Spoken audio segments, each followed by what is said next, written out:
Hello and welcome to my channel. Today I'm going to walk you through cell replacement on this Dewalt 5 amp battery. It's an 18 volt 5 amp, 20 volt max, 5 amp in the USA. Exact same thing. It contains these Samsung 25R cells usually, or there's an LG cell that is in some of them as well over here. So I'm going to walk you through as best I can, because I've done a video a couple of years ago and I want to update it. A battery like this and it's not working. First thing you do is check the voltage. And if we put the voltmeter on it, you can see it's showing 13.31 volts, which is very low for an 18 volt battery. And I'm going to get into it and show you why that is. To open this battery, what you need is a TX Torx. It's a TX10. That's the one with the hollow center. It's a 10, but it's the one with the hollow center because there are little pins down the center of the screws. And there's 4 of them. And you just screw those out. So it's TX10 you're looking for to open this.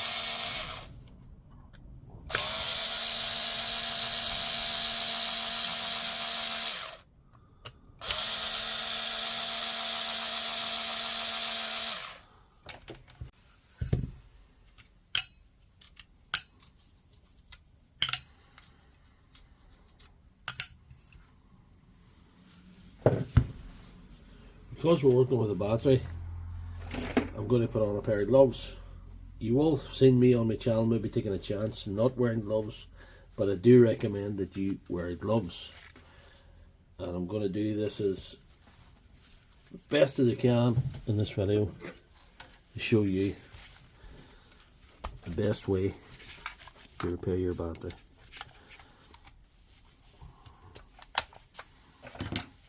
So you take the lid off.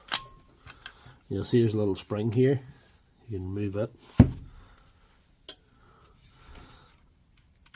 You pull out this battery indicator and you try and get this out as gently as you can without rupturing any of the cells or causing any problems.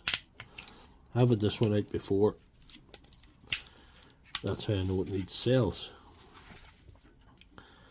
But I'm going to show you how I found that out.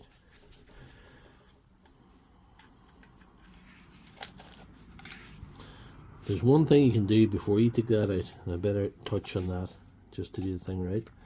Take that little cover off and make sure that this little fuse connection isn't broken. That's a common fault and a Dewalt battery. That's in the case of a overload, that'll blow before your cells come to any damage or cause any hassle.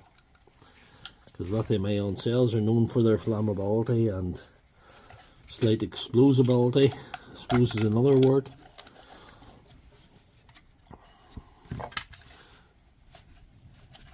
I'll just try not to rupture any of the cells or damage any of the cells taking this out, because that would be bad. Once you expose lithium-ion to air, it causes all sorts of... You don't want to be within 6 feet of it when that happens, you know. So get that out now.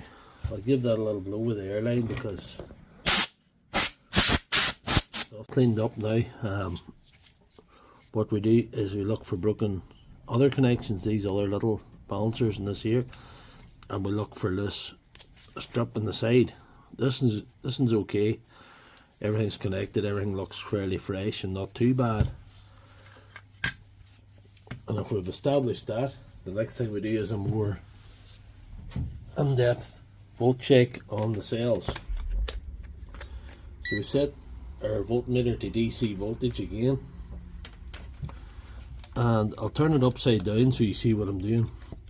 This is got 5 banks of 2. That's considered one bank, another bank, another bank, another bank, another bank. These 2 plus, minus, plus, minus, plus, minus. That's the way they're connected up.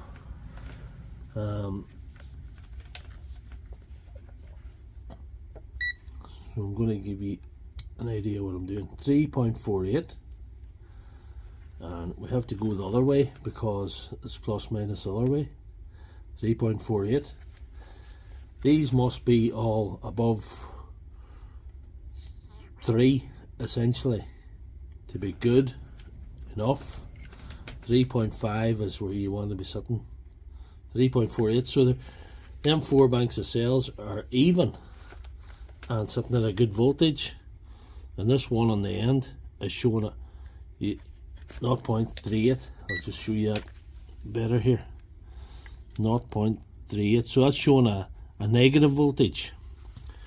So if you remember, we're showing 13 volts coming through the board at the top. That was coming out of the top of the battery, and if you add them 4 together, you're getting that kind of voltage. So if we had this in at 3.48, we would be getting 16.7. So you'd be near enough chargeable voltage, a little bit low. You'd want to be putting in the charger if them were the same as the rest. The good thing about this, we've identified these cells are faulty. These are the bad cells, so I'm going to put a little X in them. That applies to those 2 there. And these other 4 are at a good voltage and are equal to each other. So really what you'd want to do is be replacing those 2 cells with cells that are very near the same voltage. I have 2 that I prepared earlier, 5.9, which is a little bit higher than the rest of that pack. The other 3.59, they're a little bit higher than the rest of the pack, but they will be close enough to restore this to functionality. So the first thing we need to do is probably remove the bad cells, the ones we found that are offending. And there's numerous ways to do this. What I usually do is I get a flat screwdriver. Doesn't even have to be a well good one. Just pry off the spot welds, because these aren't soldered on, these are spot welded on, but we'll touch on that later. The spot welder is a device that I have for this job, for latching cells. So, and you want to be careful on this side because your plus is here, and you could cause a little short out. I'll explain that in a minute. I'll just get this off first and then I'll explain what I mean by that.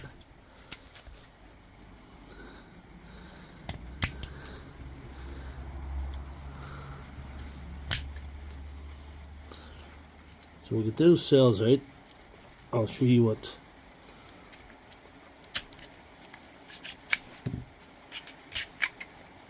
I mean.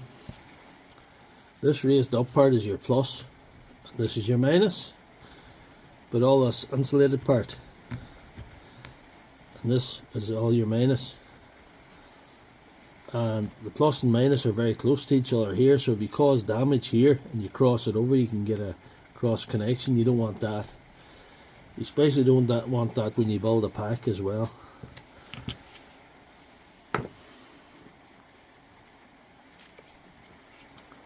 So what we do is prepare these cells now. With that in mind, the danger of cross connection, I'm going to add a little bit more insulation to these on this end to stop any cross connection happening when I've assembled the battery.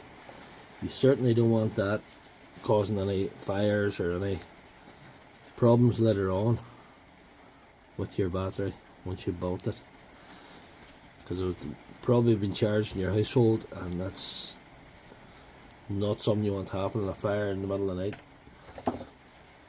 I don't know anybody that stays in close proximity to their battery when they're charging them, just because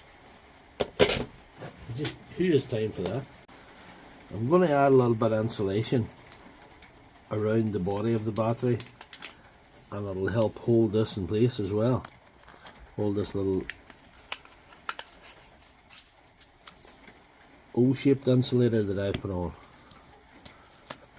And what we do with that, we'll heat shrink that on. But not too much heat. You don't want to just go mad with the heat, because these are flammable items.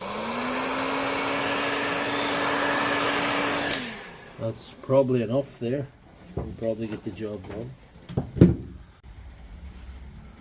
With these coated and insulated, we can slide them onto the pack.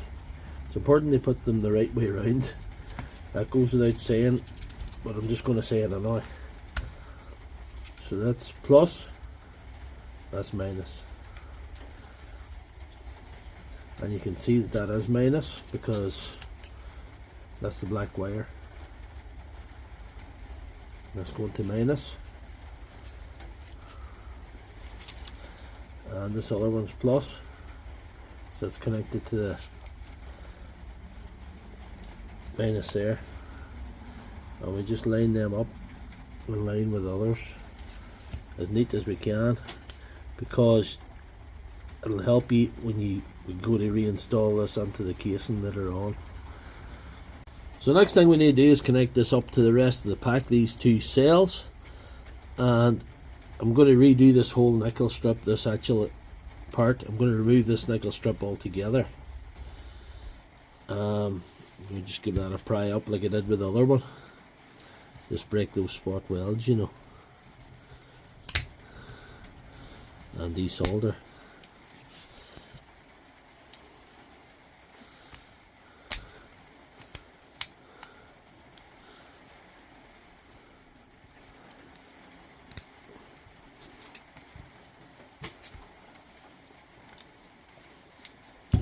To desolder, we'll just put a little bit of flux. I use this flux because I do. There's no specific reason why I use that flux, just it's what I have. And that's true in most cases when I do these things. I just use what I have, you know.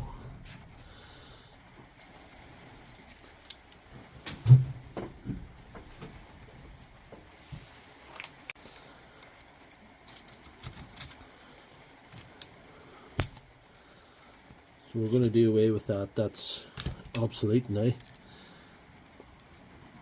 And when we have that in the pack, sometimes I find that the spot weld adheres better when we have roughed that up a wee bit with the Dremel. Use this little grinding point. You can use sanding points or whatever. You have to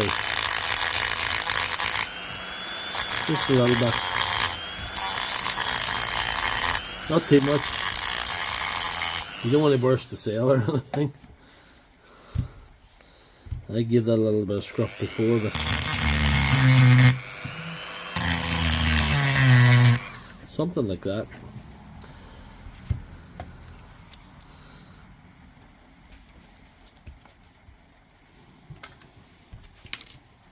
So I'm going to have to show you a device that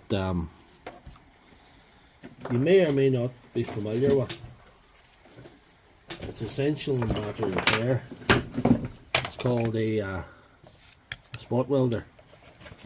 This is the one I use. In the pack. So I use this one. It's one I bought on eBay, and I paired it up with this LiPo battery. So it's a LiPo 3S80C battery. If you're serious about battery repair, you need that device. And it's something that you have to take time and learn how to use, because you need to know where to set it. I've set this at 25. That's 25 out of 100. So it's not the highest setting and it's not the lowest set. It works by touching these 2 points onto the part you want to weld. And what you're welding is this strip. So we're putting a bit of the strip on to connect these cells together. Like I say, you have to connect these together in the right way or you have a problem.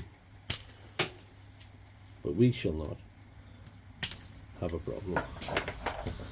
So cutting a bit off that nickel strip, you just set it on here like this,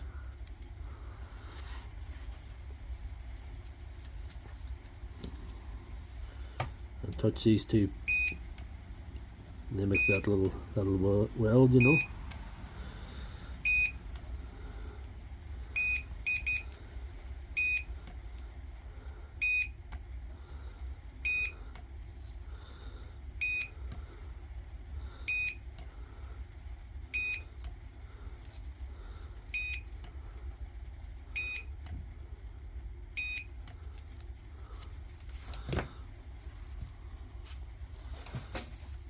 And this little balancer we have to connect it to this, because we disconnected that, and we'll probably use a smaller bit of nickel strip to do that.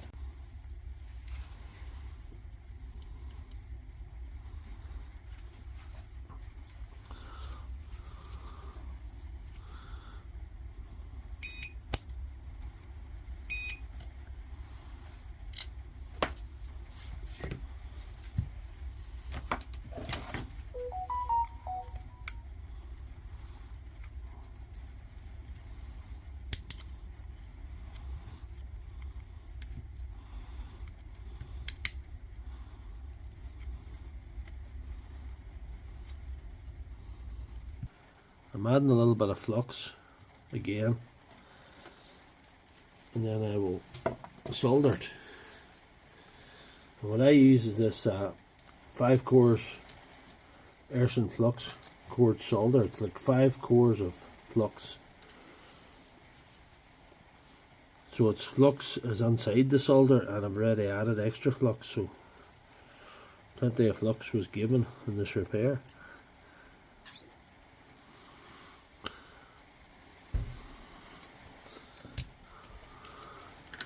That's all there is to reattaching that. You can see it's reattached there. And this side, again, we're going to go with a spot welder. I'll probably just cut this part off, because the simple reason is my spot welder wouldn't be powerful enough to weld that thickness. This is thinner, but it's still decent. It's still enough to do the job. So I'm going to cut that off now, the right size.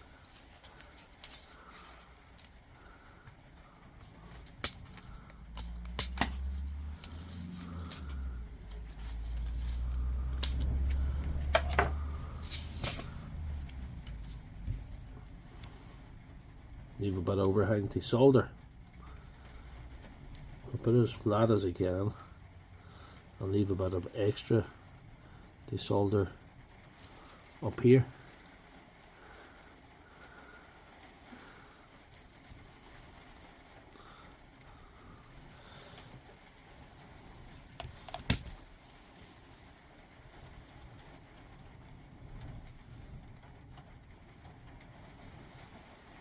So again, we'll go with a spot welder.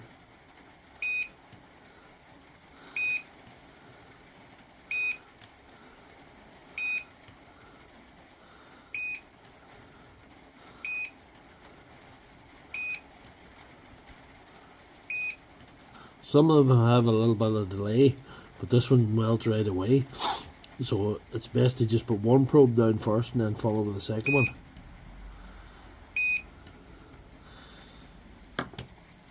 So that's connected up now. All I have to do is apply a little bit of solder there. Again, a little bit of flux, a little bit of solder. Attach that on.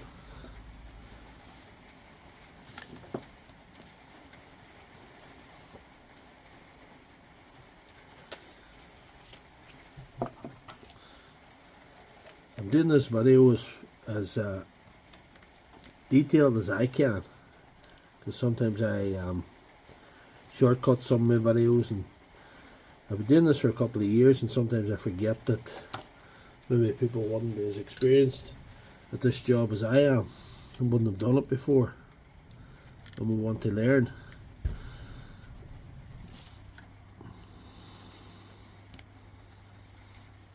There we are, that's that attached now.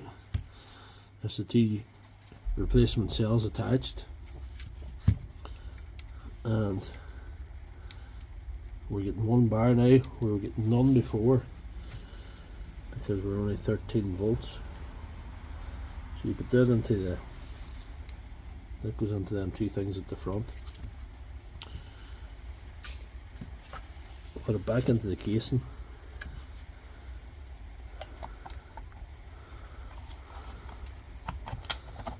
And that tests how neat a job you've done in your spot welding and soldering and nickel strip, because how easy it fits into the case. Because if you're anyway something sticking out where it shouldn't be, it makes the thing harder to get into the case. There's not a lot of spare room. Again, you line this up here, and sort that, put the spring on, and put the lid on.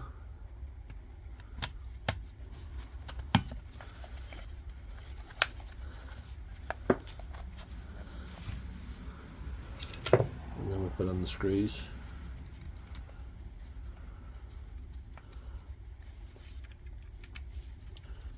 This is the updated tutorial for a video that I done a couple of years back, like I say. And funnily enough, the video that I did was the first battery that I ever repaired or ever did cell replacement on. So I was learning as I go.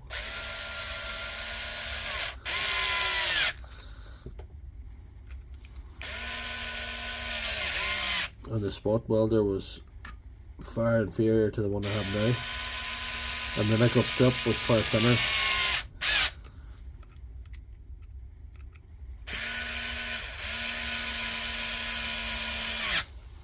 And I didn't have my favourite soldering iron, which is the Milwaukee M12.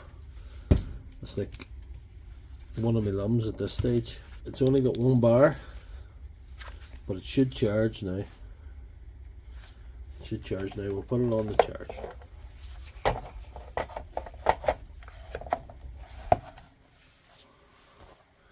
There we are, with that charging light. I'll stop the video and I'll fully charge this battery, and then we'll have a look at what voltage it achieves. It should achieve full voltage, which is 20 volts.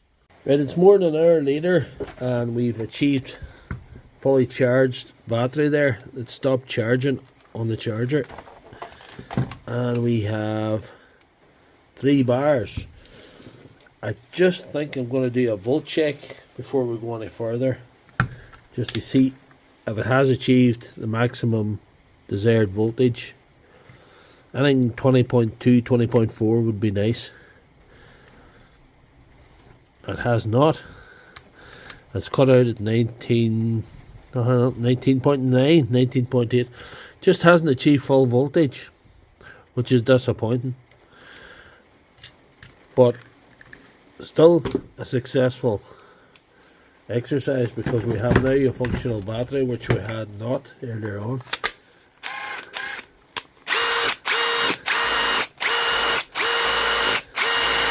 Send that pair to the impact driver here anyway. So that's the tutorial on how to change cells in a Dewalt 18 volt 5 amp battery. If you like this video, give it a thumbs up and check out my channel for all my other videos. New videos every week.